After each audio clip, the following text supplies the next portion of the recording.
Thank you, everybody, for coming today and welcoming me here. Very exciting time for us, getting ourselves through the preseason camp and preparing for Friday's opener against a crosstown rival with USD.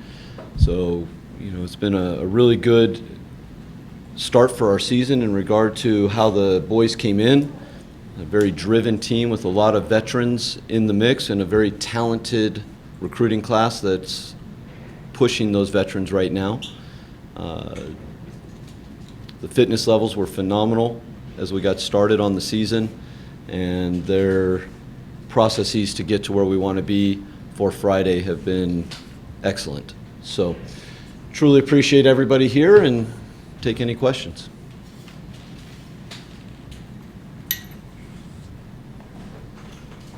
Lev, you mentioned a little bit about being a driven team, but just compare this team to maybe the last few you had. Its identity, what's maybe separates it from some other ones? We generally have driven teams here. I'm very proud of the effort that my teams always give for me. Maybe it's for themselves, I'm not sure, but at least they're always working hard. They're always competing. So I don't know necessarily if the drive is much different other than the age inside the drive. So I think they have a better understanding of what we're looking for. I think that when you're seniors and you realize that your clock is ticking, there's a little bit more intensity and urgency in that drive, and then that permeates down to the younger players. But I think there's just a larger foundation of where we've gotten started at in years past because of the 11, 12 seniors we have, the 22 players that are returning, and they're definitely doing their job as senior leaders to make sure that the younger group follows. What are the expectations for this team? Our expectations to go out and play hard every day. We want to be better than we were yesterday. We want to make sure that we're out-thinking teams, out-working teams, out-competing teams, and we just want to be horrible to play against, and that's what we're targeting. Every single day we're looking to get better, and we want to be really hard to play against. What have you seen out of the younger guys? Just from the start of talent. Like Coach has said before, we have a lot of talent on this team, and it's our responsibility as captains and older players to show the guys that we need to work hard in order for us to become a team and excel on the field. Captain Pablo, I think as being seniors and leaders of this team, how are you trying to control your emotions and your teammates' emotions, going into a game against the crosstown rival? Sometimes you have to be hard. You have to keep them motivated, keep them focused on the practice at hand. Other times you got to raise up their confidence. We have a very good young team. They're all very mature players, so we mostly just let them play for themselves, and they play well, and it works out. And how long does it take you to find that balance of being hard and then also kind of giving them confidence? Sorry, say that again. How long does it take you to find that balance of being hard on them, but then also giving them confidence when they need it? After the first game, Hunter George, he's a freshman. He scored a great goal. Kind of represented all the freshmen very well. They're all very good players, very talented, so they know how to play the game, and we just let them play. What do you think? How are you controlling your emotions for the crosstown rival game? It's a really meaningful game for this program. The past years, I believe we've outwon him every single time. Like Coach said, it's my senior year. You realize that 4 years have flown by, and like, what now? But we're really excited. Our coach tells us, to be controlled with our emotions because, as veterans of this team, we need to show the younger guys how to control ourselves and how to get a win. How would you describe the rivalry? You don't like them, they don't like you. How would you describe it? I would actually like it to be a little bit more intense, candidly, and if we could get this game on the schedule every year and kind of increase that rivalry. But it's a very prideful program over there. They're one of the best in the WCC year in and year out, and they've had their periods where they are just clearly the best in the WCC. So very prideful program. San Diego's a big city. The guys have a tendency to know each other. bragging rights, all the ideas of your normal derbies. So it's a game. Look, every game matters. Some mean more than others, and I thought that last year in the spring, USD probably left the field wanting more from their result that they got.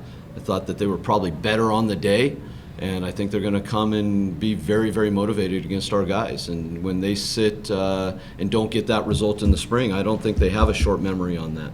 I think we were lucky to get out of there with a draw, and I think that's going to fuel their fire. Lev, what's the status of this series going forward? Have you guys committed to playing every year, or is it a season-by-season thing? I can't speak to that on the record. Bob, usually when I see a local star on a college team, I usually start thinking about what perennial or traditional power they attended before they got here. You didn't have that same route, correct? You weren't at a Torrey Pines, you weren't at a college, correct? I was not, no. You talk a little about what that means for you and how you feel you fit into the soccer world around here. Because you went to a pretty small place, right? Yes, sir. So I graduated from Mount Everest Academy, a very small school in San Diego. They did a lot to help me and get me to where I needed to be. I attended Mount Everest because I was on the national team growing up, and they were able to work with me and my travels. So I live really close down the street with my parents, and for me, I went to Marvin Elementary, which is down the road from here. So for me, growing up and driving past San Diego State is somewhere I wanted to be, and I wanted to represent San Diego. Especially when you met me. I'm going to follow up on that, Pablo. And Lev's predecessor, Chuck Clegg, San Diego State was the national runner-up in 1987. Chuck Clegg made the comment, he didn't go for the top-of-the-line blue chip players. He went for the ones just a notch below who had to fight for everything they ever had. Would you say this characterizes your team? Yes, 100%. I mean, everyone here puts their head down and work. And like Coach has said, we're all a driven team and driven guys, and I think at the end of the day, that's what makes a team great, is when you have a team and not a bunch of individuals. What do you see an issue starting the preseason only playing San Diego local teams? When you get into the season, that might impact how you play national teams?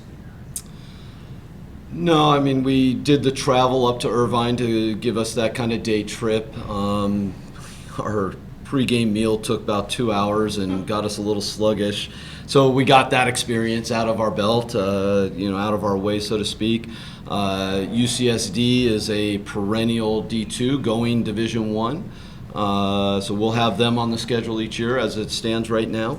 And for me, that was a very good game and a rival game for us to be prepared on a Saturday night. Wanted the home field feel, so that could have been anybody in the country, but not a lot of teams use their budgets in preseason to travel. So that made that convenient, gave us a nice rival game at home, and the Irvine gave us a road game, day trip kind of idea. So we like it. I thought we'd be a little bit farther along in our foundation stuff against Irvine. I did not have the team prepared, and that was purposeful. We hadn't gotten anything out of 2v2s, and as far as compartmentalized coaching. And it showed, and Irvine's a very good team, and I wanted them to expose us, but I did not want them to expose us like they did. And that was something that we took a lot from and got us very focused the week leading up to UCSD. So to the question where I think you're alluding, I love how the preseason's run out. I would have liked the result on Saturday night, and we've talked about that. We performed well enough to deserve it, but there are still some loose ends that we're picking up this week to fix. And of course, the one possible advantage of playing preseason games against other local teams is that the high school kids, of course, high school soccer is November through March. So they've got the chance to watch the game and not have to leave town to see two local colleges. Do you feel that helps recruiting, playing against other local schools? Helps recruiting for all three of the D1? If you win, it helps recruiting. In all seriousness, this game's big for San Diego. This is a huge soccer county. And anybody that's been following us, you see the literature. We want to stack the deck while we light the night. The Light the Night game is an annual game that we initiated back in 2012 when we first turned on those lights. That night broke the Sdsu men's soccer record for attendance, and we're looking to shatter it this year with the USD game. I think it was 2013. We opened with USD and had nearly 2,000 people at that game. And like I said, our idea is to make sure that those local players, the local community gets out. That's why we're sitting here today in front of you with the USD game sitting on Friday. We want to get the word out. We want to get people in the stands, and hopefully it's capacity and we have the fire marshals out there. What is the atmosphere like at a SD versus SD game? Come out on Friday night and you'll see it. It's beautiful. Any more questions? Got to get one more for Mac. I'll ask both players. I asked them earlier about the expectations for the team, but what are your expectations in terms of sort of tangible things, particularly the NCAA tournament? I mean, you guys expect to be there, or is it, if this happens, we'll get there? Yes to both of those. We have to play well every game. Our coaches set us up really well. It was a good game plan we have to execute. As a team, obviously our goal is to make the tournament. We were both on the 2016 team that made that tournament, and we think we have all the pieces that we can make the tournament and make a run. So as long as we play well every game, execute the game plan, we think we'll be able to achieve that goal. Are there some similarities between that 2016 team and this one? How so? Yeah, I would say the biggest one would be just the players. Pablo was a freshman in that 2016 team. It was my redshirt freshman year. So now, being a freshman, being able to be here this is my 5th year now, we have a lot more maturity as a team as a whole, and we feel like we can use that as an advantage for us in the season.